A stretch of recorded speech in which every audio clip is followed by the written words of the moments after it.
ঠান্ডা পানি খেলেই অনেকের মাথা ধরে। এটা কি আসলে কোনো রোগ? এটার আরেক নাম আইসক্রিম হেডেক। তো মেডিকেল সায়েন্সে এটাকে বলা হয় কোল্ড স্টিমুলাস হেডেক।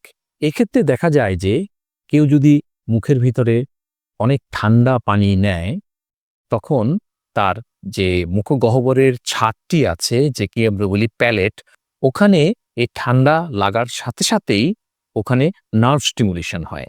সেই নার্ভটা হচ্ছে ট্রাইজেমিনাল নার্ভ, তার অটোনমিক একটা ব্রাঞ্চ আছে, এবং সেই স্টিমুলেশনটা হওয়ার সাথে সাথেই দেখা যাচ্ছে যে এখানে রক্ত নালী সংকুচিত হয় এবং কিছুক্ষণ পরেই তা প্রসারিত হয়ে যায়, এবং এইসব ক্ষেত্রেই দেখা যাচ্ছে তখন তার মাথা ধরে বা মাথা ব্যথা করে।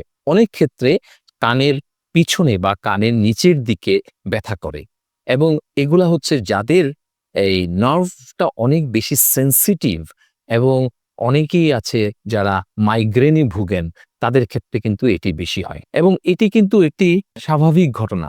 এটা যদিও সবার ক্ষেত্রে হয় না, তবে যাদের নার্ভটা বেশি সেনসিটিভ তাদের ক্ষেত্রেই এই ঘটনাটা ঘটে থাকে।